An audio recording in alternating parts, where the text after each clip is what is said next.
कहानी लाल पान की बेगम। ये कहानी लिखी है फर्नीश्वर नाथ रेणु ने।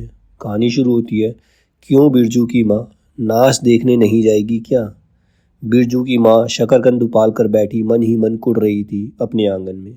7 साल का लड़का बिरजू शकरकंद के बदले तमाचे खाकर आंगन में लौट पोट कर सारी देह में मिट्टी मल रहा था। चंपियाँ के सिर भी चुड़ैल मंडरा रही है। आधे आंगन धूप रहते, मतलब दोपहर के समय जो गई है सहुआइन की दुकान छोआ गुड़ लाने, सो अभी तक नहीं लौटी। दिया बाती की बेला हो गई, शाम हो गई, आए आज लौट के जरा। बागड़ बकरे की देह में कुरकुर माछी लगी थी, इसीलिए बेचारा बागड़ रह रहकर कूद फांद कर रहा था। बिरजू की माँ बागड़ पर मन का गुस्सा उतारने का बहाना ढूंढ कर निकाल चुकी थी। पिछवाड़े की मिर्च की फूली गांच बागड़ के सिवा और किसने कलेवा किया होगा। खाना किसी ने नहीं खाया। बागड़ को मारने के लिए मिट्टी का छोटा ढेला उठा चुकी थी कि पड़ोसन मखनी फुआ की पुकार सुनाई पड़ी, क्यों बिरजू की माँ नाच देखने नहीं जाएगी क्या। बिरजू की माँ के आगे नात और पीछे पगैया ना हो तब ना फुआ। गरम गुस्से में बुझी नुकीली बात फुआ की देह में धंस गई और बिरजू की माँ ने हाथ के ढेले के पास ही फेंक दिया। बेचारे बागड़ को कुरकुर माछी परेशान कर रही है। आए, मतलब चिल्ला रहा है वो। बिरजू ने लेटे ही लेटे बागड़ को एक डंडा लगा दिया। बिरजू की माँ की इच्छा हुई कि जाकर उसी डंडे से बिरजू का भूत भगा दे, किंतु नीम के पास खड़ी पनभरिनियों की खिलखिलाहट सुनकर रुक गई। बोली, ठहर, तेरे बप्पा ने बड़ी हथछुट्टा बना दिया है तुझे, बड़ा हाथ चलाता है लोगों पर, ठहर। मखनी फुआ नीम के पास झुकी कमर से घड़ा उतार कर पानी भरकर लौटती पनभरनियों में बिरजू की माँ की बहकी हुई बात का इंसाफ करा रही थी। जरा देखो तो इस बिरजू की माँ को। 4 मन पाट, पाट मतलब झूठ होता है, 4 मन पाट का पैसा क्या हुआ है, धरती पर पाँव ही नहीं पड़ते। निसाफ करो, खुद अपने मुंह से 8 दिन पहले ही गांव की गली गली में बोलती फिरी है। हाँ, इस बार बिरजू के बप्पा ने कहा है बैलगाड़ी पर बिठाकर बलरामपुर का नाच दिखा लाऊंगा। बैल अब अपने घर है तो 1000 गाड़ी मंगनी मिल जाएंगी। सो मैंने अभी टोक दिया। नाच देखने वाली सब तो ऑन पॉन कर तैयार हो रही हैं, रसोई पानी कर रहे हैं, मेरे मुंह में आग लगे, क्यों मैं टोकने गई। सुनती हो क्या, जवाब दिया बिरजू की माँ ने। मखनी फुआ ने अपने पोपले मुंह के होठों को एक और मोड़ कर ऐठती हुई बोली निकाली और बोली, बिरजू की मैया के आगे नाद और पीछे पगैया ना हो तब ना। जंगी की पुतोहू बिरजू की माँ से नहीं डरती। वह जरा गला खोलकर कहती है, हुआ सर्वे सितर मिट्टी, मतलब सर्वे सेटलमेंट के हाकिम के बासा पर फूल छाप किनारी वाली साड़ी पहनकर तू भी भंटा की भेटी चढ़ाती तो तुम्हारे नाम से भी 2-3 बीघा घनर जमीन का पर्चा कट जाता। फिर तुम्हारे घर भी आज 10 मन सोना बंग पाट होता, जोड़ा बैल खरीदता, फिर आगे नाद और पीछे सैकड़ों पगैया झूलती। जंगी की पुतोहू मुंहजोर है, रेलवे स्टेशन के पास की लड़की है, 3 ही महीने हुए गोने की नई बहू होकर आई है और सारे कुरमा टोली की सभी झगड़ालू सांसों को से एक आध मोर्चा ले चुकी है, मतलब सबसे लड़ चुकी है। उसका ससुर जंगी दागी चोर है, सीड़ किलासी है, उसका खसम रंगी कुरमा टोली का नामी लठैत है, इसीलिए हमेशा सींग घुमाती फिरती है जंगी की पुतोहू। बिरजू की माँ के आंगन में जंगी की पुतोहू की गला खोल बोली गुलेल की गोलियों की तरह दनदनाती हुई आई थी। बिरजू की माँ ने एक तीखा जवाब खोजकर निकाला, लेकिन मन मसोस कर रह गई। गोबर की ढेरी में कौन ढेला फेंके। जीभ के झाल को गले में उतार कर बिरजू की माँ ने अपनी बेटी चंपिया को आवाज दी, अरे चंपिया, आज लौटे तो तेरी मूड़ी मरोड़ कर चूल्हे में झोंकती हूँ। दिन दिन बेचाल होती जाती है। गांव में तो अब थिएटर बेस्कोप का गीत गाने वाली पुतरिया पुतोहू सब आने लगी है, कहीं बैठकर बाजे ना मुरलिया सीख रही होगी। अरे चंपिया। जंगी की पुतोहू ने बिरजू की माँ की बोली का स्वाद लेकर कमर पर घड़े को संभाला और मटक कर बोली, चल दीदिया चल, इस मोहल्ले में लाल पान की बेगम बस्ती है, नहीं जानती, दोपहर दिन और चौपहर रात बिजली की बत्ती भग-भग कर जलती है। भग-भग बिजली बत्ती की बात सुनकर ना जाने क्यों सभी खिलखिलाकर हंस पड़ी। फुआ की टूटी हुई दंत पंक्तियों के बीच एक मीठी गाली निकली, शैतान की नानी। बिरजू की माँ की आंखों पर मानो किसी ने तेज टॉर्च से रोशनी डालकर चौंधिया दिया। भग भग बिजली बत्ती। 3 साल पहले सर्वे कैंप के बाद गांव की जलन ढाई औरतों ने एक कहानी गढ़ के फैलाई थी। चंपिया की माँ के आंगन में रात भर बिजली बत्ती भुगभुगाती थी। चंपिया की माँ के आंगन में नाक वाले जूते की छाप घोड़े की टाप की तरह जलो जलो और जलो। चंपिया की माँ के आंगन में चांदी जैसे पाट सूखते देखकर जलने वाली सब औरतें खलियान पर सोनोली धान के बोझों को देखकर बैंगन का भुर्ता हो जाएंगी।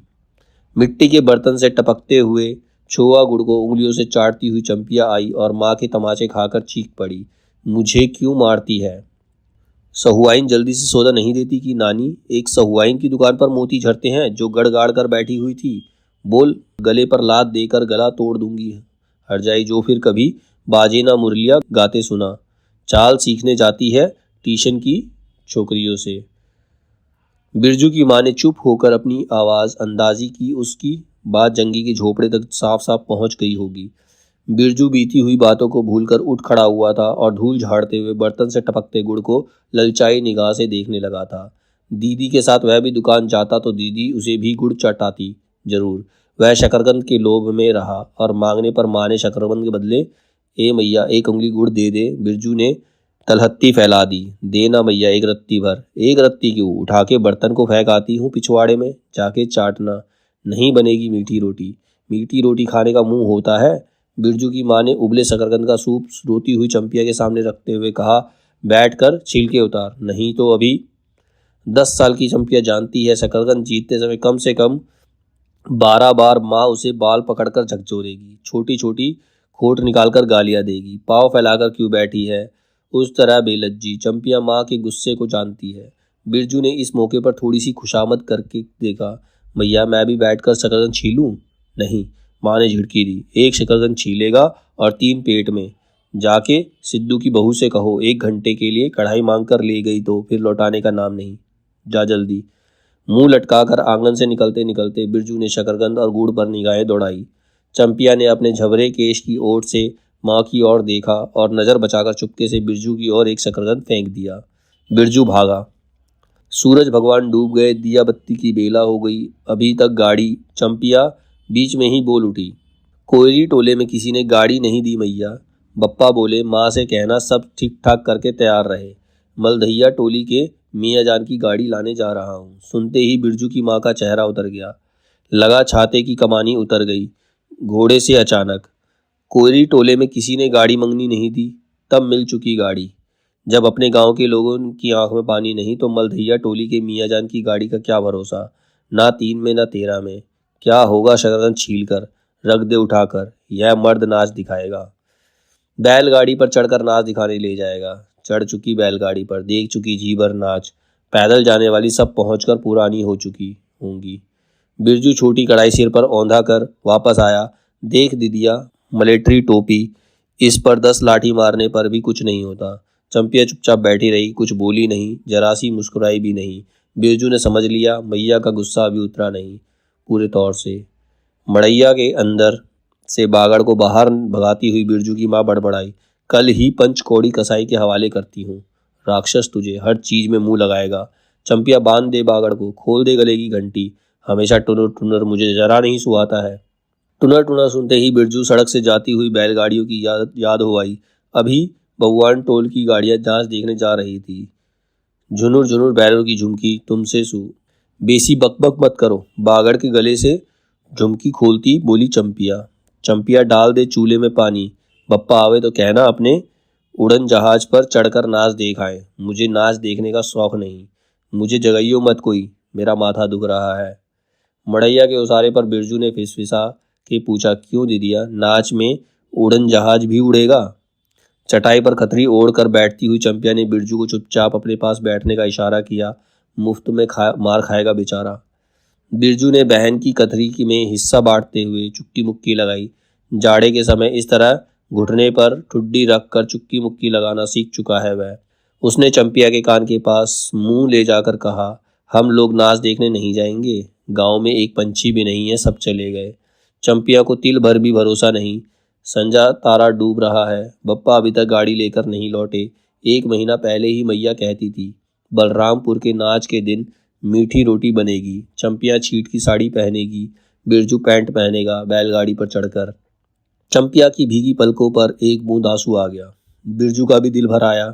उसने मन ही मन में इमली पर रहने वाले जिन बाबा को एक बैंगन कबूला, गाछ का सबसे पहला बैंगन। उसने खुद सीधे पौधे को रोपा है। जल्दी से गाड़ी लेकर बप्पा को भेज दो जिन बाबा। मड़ैया के अंदर बिरजू की माँ चटाई पर पड़ी करवटें ले रही थी। वो पहले से किसी बात का मंसूबा नहीं बांधना चाहिए किसी को, मतलब पहले से कोई इच्छा नहीं करनी चाहिए। भगवान ने मंसूबा तोड़ दिया, उसको सबसे पहले भगवान से पूछना है, ये किस चूक का फल दे रहे हो भोले बाबा। आपने जानते उसने किसी देवता पितर की मान मनौती बाकी नहीं रखी। सर्वे की समय जमीन के लिए जितनी मनौतियाँ की थी, ठीक ही तो महावीर जी का रोड तो बाकी ही है। हाय रे देव, भूल चूक माफ करो महावीर बाबा। मनौती दूनी करके चढ़ाएगी बिरजू की माँ। बिरजू की माँ के मन में रह रहकर जंगी की पुतोही की बातें चुपती है। भग भग बिजली बत्ती, चोर चमारी करने वाली की बेटी पुतोही जलेगी नहीं। 5 बीघा जमीन क्या हासिल की बिरजू के बप्पा ने। गांव की भाई खोखियों की आंखों में किरकिरी पड़ गई है। खेत में पाट लगा देख गांव के लोगों की छाती फटने लगी। धरती फोड़कर पाट लगा है। बैसाखी बादलों की तरह उमड़ते आ रहे हैं पाट के पौधे। तो अलान तो फलान, इतनी आंखों की धार भला फसल सहे। जरा 15 मन पाट होना चाहिए, सिर्फ 10 मन पाट काटा पर तोल के ओजन हुआ भगत के यहाँ। इसमें जलने की बात क्या। बिरजू के पप्पा ने तो पहले ही कुरमा टोली के एक आदमी को समझा के कहा, जिंदगी भर मजदूरी करते रह जाओगे, सर्वे का समय आ रहा है, लाठी कड़ी कर दो, 2-4 बीघे जमीन हासिल कर सकते हो। सो गांव की किसी पुत खोखी का भतार सर्वे के समय बाबू साहब के खिलाफ खांसा भी नहीं। बिरजू के पप्पा को कम सहना पड़ा है। बाबू साहब गुस्से से सर्कस नाच के बाघ की तरह उमड़ते रह गए। उनका बड़ा बेटा घर में आग लगाने की धमकी देकर गया। आखिर बाबू साहब ने अपने सबसे छोटे लड़के को भेजा। बिरजू की माँ को मौसी कह के पुकारा, यह जमीन बाबूजी ने मेरे नाम से खरीदी थी। मेरी पढ़ाई लिखाई इसी जमीन की उपज से चलती है। और कितनी बातें, खूब मोहना जानता है। उतना जरा सा लड़का जमींदार का बेटा है कि। चंपिया, बिरजू सो गया क्या? यहाँ आ जा बिरजू, अंदर तू भी आजा चंपिया, भला आए आदमी आए तो एक बार आज। बिरजू के साथ चंपिया अंदर चली गई। डिबरी बुझा दे, बप्पा बुलाए तो जवाब मत देना, खपच्ची गिरा दे। भला आदमी रे भला आदमी, मुंह देखो जरा इस मर्द का। बिरजू की माँ दिन रात मंझा ना देती रहती तो ले चुके थे जमीन। रोज आकर माथा पकड़कर बैठ जाए, मुझे जमीन नहीं लेनी है। बिरजू की माँ, मछूरी ही अच्छी है। जवाब देती थी बिरजू की माँ खूब सोच समझ के, छोड़ दो, जब तुम्हारा कलेजा ही स्थिर नहीं होता तो क्या होगा। जोरू जमीन जोर के, नहीं तो किसी और के।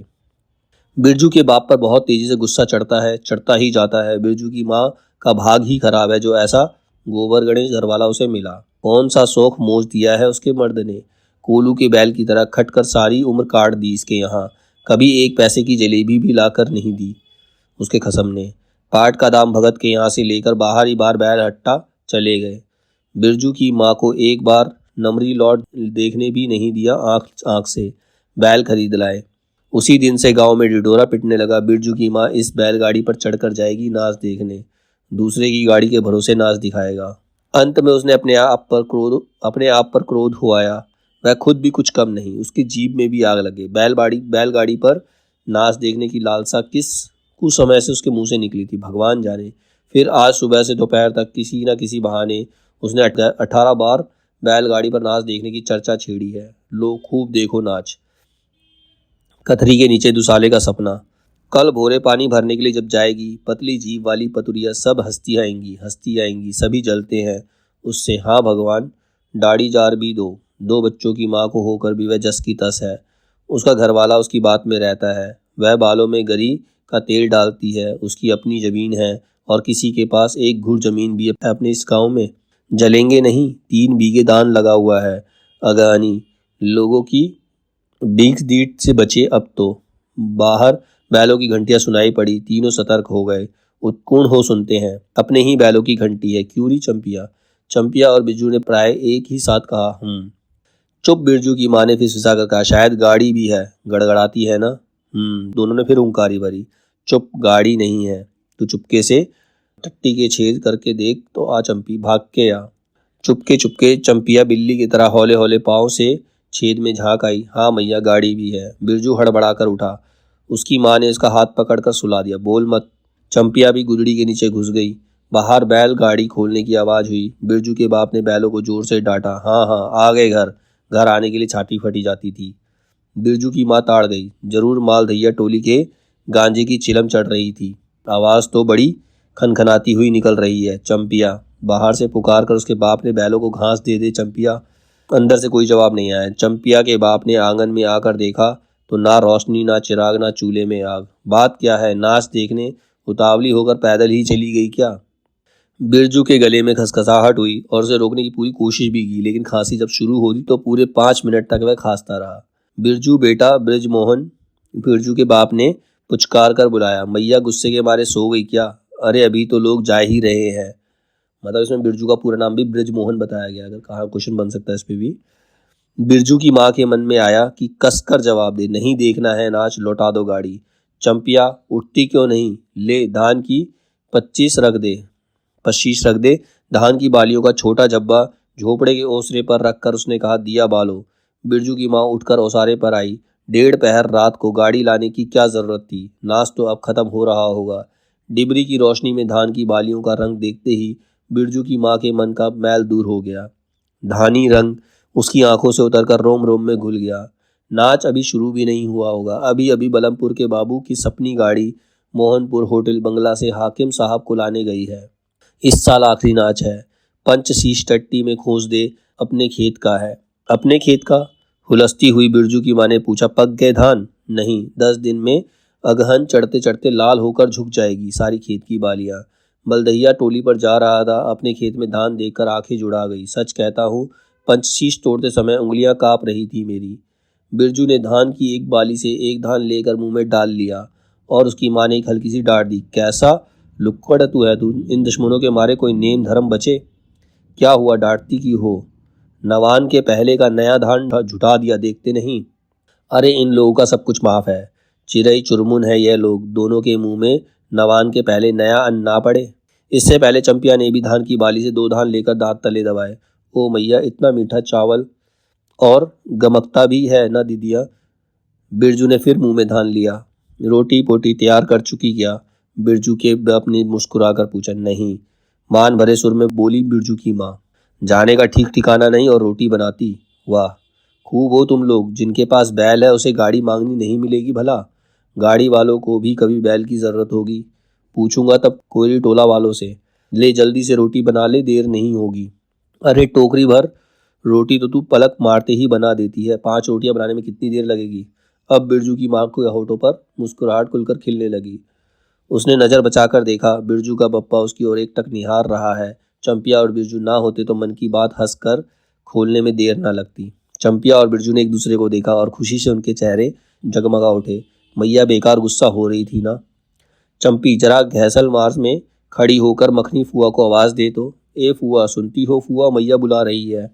फुआ ने कोई जवाब नहीं दिया, किंतु उसकी बड़बड़ाहट स्पष्ट सुनाई पड़ी। हाँ, अब फुआ को क्यों बुलाती है? सारे टोले के बस एक फुआ ही तो बिना नात पगैया वाली है। अरे फुआ, बिरजू की माँ ने हंसकर जवाब दिया। उस समय बुरा मान गई थी क्या? नात पगैया वाले को आकर देखो, दोपहर रात में गाड़ी लेकर आया है। आ जाओ फुआ, मैं मीठी रोटी पकाना नहीं जानती। फुआ काकती खांसती आई। इसी में घड़ी पहर दिन रहते पूछ रही थी कि नाच देखने जाएगी क्या? कहती तो मैं पहले से ही अंगीठी आग सुलगा जाती। बिरजू की माँ ने फुआ को अंगीठी दिखला दी और कहा, घर में अनाज दाना वगैरह तो कुछ है नहीं, एक बागड़ है और कुछ बर्तन बासन। सो रात भर के लिए यहाँ तम्बाकू रख जाती हूँ। अपना हुक्का ले आई हो ना फुआ? फुआ को तम्बाकू मिल जाए तो रात भर क्या 5 रात बैठकर जाग सकती है। फुआ ने अंधेरे में टटोलकर तम्बाकू का अंदाज किया। ओहो, हाथ खोलकर तम्बाकू रखा है बिरजू की माँ ने, और एक वह स्वाइन, राम कहो।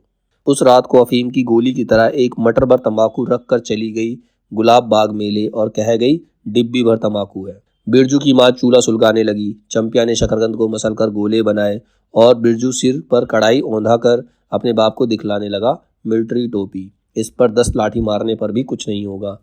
सभी ठठाकर हंस पड़े। बिरजू की माँ हंसकर बोली, ताखे पर 3-4 मोटे शकरकंद हैं, दे दे बिरजू को। चंपिया, बेचारा शाम से ही।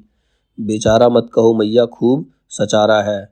अब चंपिया चहकने लगी। तुम क्या जानो कथरी के नीचे मुंह क्यों चल रहा था बाबू साहब का? बिरजू ने टूटे दूध के दांतों की फाक से बोली निकाली। ब्लैक मार्टिन के माँ 5 शकरकंद खा लिया। आहा। सभी फिर ठठड़ा हंस पड़े। बिरजू की माँ ने फुआ का मन रखने के लिए 1 कनवा गुड़ है, आधा दूध फुआ। फुआ ने गदगद होकर कहा, अरे शकरकंद तो खुद मीठा होता है, उतना क्यों डालोगी? तब तक दोनों बैल दाना घास खाकर एक दूसरे की देह को जीभ से चाटने लगे। बिरजू की माँ तैयार हो गई। चंपिया ने छींट की साड़ी पहनी और बिरजू बटन के अभाव में पैंट का पटसन में डोरी बंधवाने लगा। बिरजू के माँ ने आंगन से निकल गांव की ओर कान लगाकर सुनने की चेष्टा की। ओह, इतनी देर तक भला पैदल जाने वाले रुके रहेंगे? पूर्णिमा का चांद सिर पर आ गया है। बिरजू की माँ ने असली रूपा का मंगटिक्का पहना है आज पहली बार। बिरजू के बप्पा को क्या हो गया है? गाड़ी जोतता क्यों नहीं? मुंह की ओर एक टक देख रहा है, मानो नाच की लाल पान की। गाड़ी पर बैठते ही बिरजू की माँ की देह एक अजीब गुदगुदी होने लगी।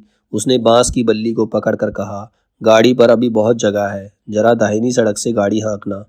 बैल जब दौड़ने लगे और पहिया जब चू चू करके घरघराने लगा तो बिरजू से नहीं रहा गया। उड़न जहाज की तरह उड़ाओ बप्पा। गाड़ी जंगी के पिछवाड़े पहुंची। बिरजू की माँ ने कहा, जरा जंगी से पूछो ना, उसी पुतोहू नाच देखने चली गई है क्या? गाड़ी के रुकते ही जंगी के झोपड़े से आती हुई रोने की आवाज़ स्पष्ट हो गई।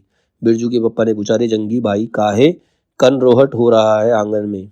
जंगी घूर ताप रहा था। बोला, क्या पूछते हो रंगी, बलरामपुर से लौटा नहीं, पुतोहिया नाच देखने कैसे जाए? आसरा देखते देखते उधर गांव की सभी औरतें चली गई। अरे ट्यूशन वाली तो रोती है काहे? बिरजू की माँ ने पुकार कर कहा, आ जा झट से कपड़ा पहनकर, सारी गाड़ी पड़ी हुई है बेचारी, आ जा जल्दी। बगल के झोपड़े से राधे की बेटी सुनरी ने कहा, काकी गाड़ी में जगह है, मैं भी आऊंगी। बांस की झाड़ी के उस पार लरेना खवास का घर है, उसकी बहू भी नहीं गई है। गिलट की झुमकी कड़ा पहनकर झमकती आ रही है। आ जा, जो बाकी रह गई हैं सब आ जाओ जल्दी। जंगी की पुतोही, लरेना की बीवी, राधे की बेटी सुनरी तीनों गाड़ी के पास आ गई। बैल ने पिछड़ा पैर फंसा फेंका। बिरजू के बाप ने एक भद्दी गाली दी, साला लताड़ मारकर लंगड़ी बनाएगा पुतोहू को। सभी हंस पड़े। बिरजू के बाप ने घूंघट में झुकी दोनों पुतोहियों को देखा। उसने अपने खेत की झुकी हुई बालियों की याद आ गई। जंगी की पुतोही का गोना 3 ही मास पहले हुआ है। गोने की रंगीन साड़ी से कड़वे तेल और लटवा सिंदूर की गंध आ रही है। बिरजू की माँ को अपने गोने की याद आई। उसने कपड़े की गठरी से 3 मीठी रोटियां निकालकर कहा, खा ले एक एक करके, सिमराहा के सरकारी कूप में पानी पी लेना। गाड़ी गांव से बाहर होकर धान के खेतों के बगल से जाने लगी। चांदनी कार्तिक की, खेतों से धान के झड़ते फूलों की गंध आती है। बांस की झाड़ी में कहीं धुंधी की लता फूली है। जंगी की पुतोही ने एक बीड़ी सुलगाकर बिरजू की माँ की ओर बढ़ाई। बिरजी की माँ को अचानक याद आई, चंपिया, सुनरी, लरेना की बीवी, जंगी की पुतोहू, ये चारों ही गांव में बेसकोप का गीत गाना जानती है खूब। गाड़ी की लीक धन खेतों से बीच होकर गई और चारों ओर गोने की साड़ी की खसखसाहट जैसी आवाज होती। बिरजू की माँ के माथे में मंग टिक्के पर चांदनी छिटकती है। अच्छा, अब एक बेसकोप का गीत गाओ तो चंपिया, डरती है काहे? जहाँ भूल जाओगी बगल में मास्टरनी बैठी है। दोनों पुतोहियों ने तो नहीं, किंतु चंपिया और सुनरी ने खकार कर गला साफ किया। बिरजू के बाप ने बैलों को ललकारा, चल भैया और जोर से गा रे चंपिया, नहीं तो बैलों को धीरे धीरे चलने को कहूंगा। जंगी की पुतोहू ने चंपिया के कान के पास घूंघट ले जाकर कुछ कहा और चंपिया ने धीरे से शुरू किया, चंदा की चांदनी। उसने गाना शुरू किया। बिरजू को गोद में लेकर बैठी उसकी माँ की इच्छा हुई कि वह भी साथ साथ गीत गाए। बिरजू की माँ ने जंगी की पुतोहू को देखा, धीरे धीरे गुनगुना रही है वह भी। कितनी प्यारी पुतोहू है। गोने की साड़ी से एक खास किस्म की गंध निकलती है। ठीक ही तो कहा है उसने, बिरजू की माँ बेगम है, लाल पान की बेगम। यह तो कोई बुरी बात नहीं, हाँ सचमुच लाल पान की बेगम है। बिरजू की माँ ने अपनी नाक पर दोनों आंखों से केंद्रित करने की चेष्टा की और अपने रूप की झांकी ली। लाल साड़ी की झिलमिल किनारी, मंग टिक्का पर चांद। बिरजू की माँ के मन में अब कोई लालसा नहीं, उसे नींद आ रही है।